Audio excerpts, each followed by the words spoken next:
Ramadaan Cabdulxamiid wuxuu ahaa hogaamiye koox burcad ah oo ka jiray Masar intii u dhaxaysay 2004 ilaa 2006. Waxaa lagu yaqaanay silsilad dambiyo isdaba joog ah oo muddo sanadaha ka socday magaalooyin waaweyn oo ka tirsan dalka Masar, isagoona dilay ugu yaraan 42 caruur ah iyo dhalinyaro da'doodu u dhaxayso 10 ilaa 14 sano, badankooduna ahaa wiilal ka shaqeeya wadooyinka ama ku noolaa nolol saboolnimo ah. Dambiyadiisu waxa ay ka dhaceen meelo kala duwan oo dalkaasi ka mid ah sida Qaahira, taasoo muujinaysa in uu si joogto ah ugu dul wareegayay magaalooyin badan ka hor inta aan la soo qaban. Habka uu falkiisa u fulin jiray Ramadaan wuxuu ahaa mid naxdin leh oo qorsheysan. Asaga iyo xubno ka tirsan kooxdiisa waxa ay ku qancin jireen caruurta inay raacaan ayagoo siinaya ballanqaad shaqo ama caawinaad, kadibna waxay u leexin jireen meelo u dhow saldhigyada tareenka, halkaas ayayna caruurta ku dili jireen, kadibna meedkooda ayay ku tuuri jireen meelaha laga raaco tareenka. Baaritaanku wuxuu istaagay markii xubno ka mid ah kooxdiisa la qabtay,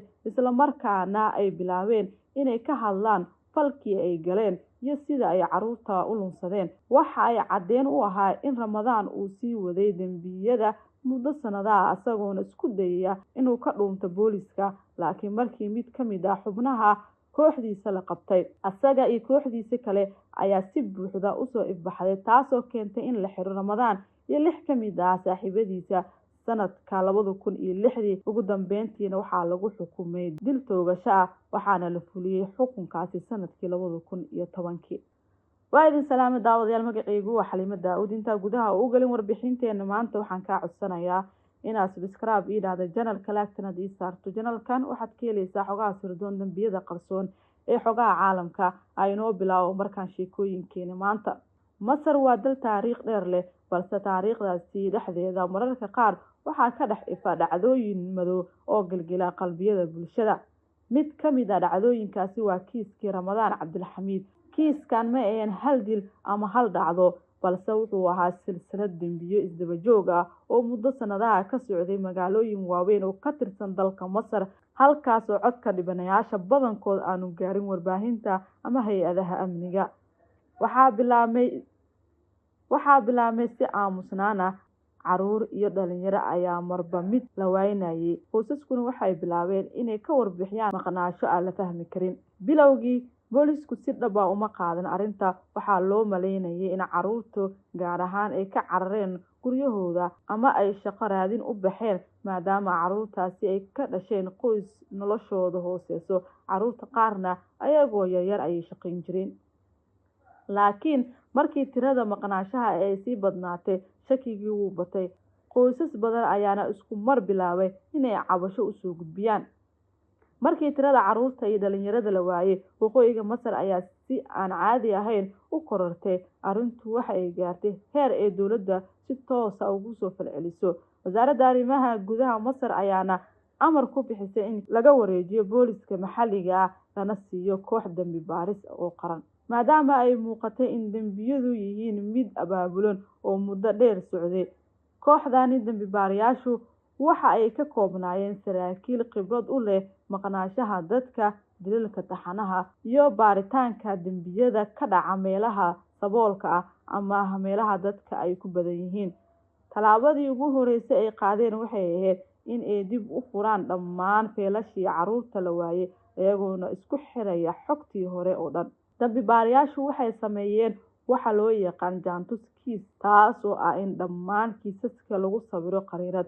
Waxay ogaadeen in dhammaan dhibanayaashu ay wadaagaan 3 arrimood: saboolnimo, joogitaan agagaarka tareenka, iyo in la arkay qof la socday ka hor inta aan la waayin. Tallaabada xigtay waxay ahayd wareysiyo waaweyn oo dadweynaha ah. Kooxdu waxay wareysteen darawallada tareenka, ganacsatada yaryar, caruurta wadooyinka ka shaqeysa, iyo dadka ku nool hareeraha boosteejyada tareenka. Hal qof ayaa mar walba lagu soo celcelinayay sheekadiisa. Goobjoogayaal ama dadka goobta ka agdhowa ayaana sheegay inay arkeen nin marar badan caruur la socda, gaar ahaan waqtiyada habeenkii ama waaberigii. Ninkaasi wuxuu ahaa Ramadaan Cabdulxamiid. magaciisa ayaana si tartiib ah ugu soo noqnoqday warbixino kala duwan ay heleen booliiska iyo dambi baarayaashii kiiskaas dowladda u xilsaartay inay baaraan. Ramadaan Cabdilxamiid wuxuu ku noolaa waqooyiga Masar meel u dhowaa khadka tareenka. Deegaankaas waxaa ku badnaa caruur wadooyinka ka shaqaysata, dad danyar ah iyo qoysas noloshooda tahay dabaqada hoose. Baarayaashu waxay bilaabeen inay dabagal ku sameeyaan dhaqdhaqaaqiisa iyagoona weli haysan caddeyn toos ah oo lagu xiro. Intii baaritaanka socday waxaa la helay meydad meelo kala duwan lagu aasay ama lagu qariyay, taasoo xaqiijisay inaysan ahayn maqnaansho keliya balse ay jiraan dilal. Bulshada deegaanka ayaana markaasi argagax gashay, waalidiin badan ayaana joojiyay inay caruurtooda banaanka ay u diraan.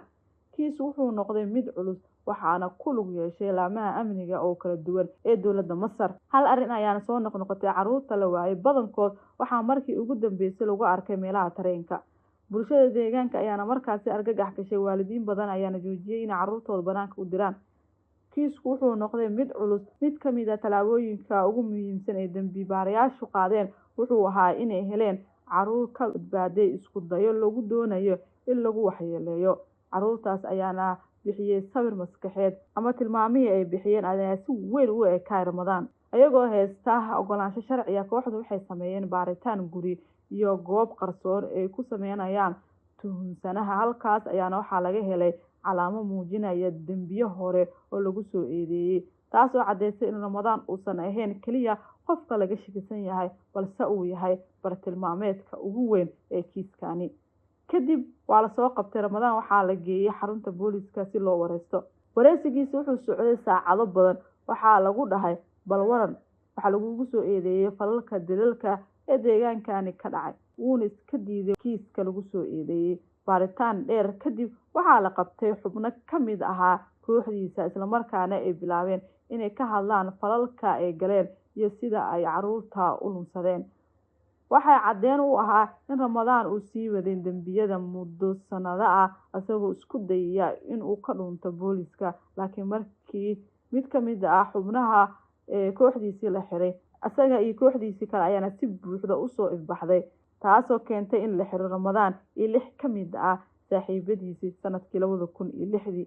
Markii la xiray Ramadaan wuxuu isku dayay inuu iska fogeeyo eedeymaha, isagoona sheegayay inuusan waxba galabsan shaqana ku lahayn eedda loo soo jeediyay. Laakiin cadeymaha isdaba jooga ayaana cadaadis lagu saaray, waxaana bilaabay wareysiyo dheer oo dambi baarayaashu la yeesheen. Ugu dambeyn Ramadaan wuxuu qirtay dambiyo badan. Qirashadiisuna waxay noqotay kuwa argagax geliyay xitaa booliiska laftooda. Wuxuu qirtay inuu dilay in ka badan 30 qof, badankooda ay ahaayeen caruur iyo dhalinyaro. Qirashadiisu waxay muujisay sida ugu faa'iideystay saboolnimada iyo kalsoonida ee bulshada iyo caruurtaasi yar ee siiyeen. Kiiskan ayaana loo gudbiyay maxkamadda, halkaas oo ku noqday mid dalkaasi oo dhan laga daawado. Warbaahinta Masar waxay si weyn u baahiyeen dacwadda, iyagoona faahfaahinaya tallaabo kasta ee maxkamadda qaaday. Qoyska dhibanayaasha ayaana maxkamadda ka hor yimid iyagoona dalbanaya cadaalad. Dacwadda waxa ay socotay muddo iyadoona la soo bandhigay markhaatiyo iyo cadeymo iyo warbixino dambi baariseed. Ugu dambeyn maxkamaddu waxay gaartay go'aan culus oo taariikhi ah. Ramadaan Cabdilxamiid waxaa lagu helay lagu soo eedeeyay, ugu dambeyntiina waxaa lagu xukumay dil, waxaana lagu fuliyay xukunkaasi sanadka markuu ahaa 2010. Habka uu u shaqayn jiray Ramadaan wuxuu ahaa mid si xun loo qorsheeyay, isaga oo xubno ka tirsan kooxdiisa waxa ay ka sifeeyeen caruurta dariiqyada, gaar ahaan kuwa ku nool wadada, waxayna ku qancin jireen inay raacaan ayaga si ay u helaan shaqo ama caawinaad, kadibna u kaxeeyaan meelo u dhow saldhigyada tareenka. Halkaas ayayna ku dili jireen caruurta, kadibna meedkooda waxaa lagu tuurayay jidka tareenka ama meelaha u dhow si ay u muuqdaan dhacdo aan la filaynin ama la fahmi karin. Magaca Turabini laftirkiisu wuxuu ka yimid habka uu dambiyada u fulin jiray, gaar ahaan dhacdooyin la xiriira tareenka. Falalka noocaasi ayaa sababta loogu bixiyay naaneyska murugada leh. Dambiyada Ramadaan iyo kooxdiisa waxay soo shacbaxday markii 2 ka mid ah xubnaha kooxda ay gacanta u galeen booliiska sanadkii 2006, taasoo keentay in la qabto isla Ramadaan iyo 6 ka mid ah kooxdiisa, kuwaas oo markii dambe lagu helay dambiyo culus isla markaana lagu xukumay dil toogasho.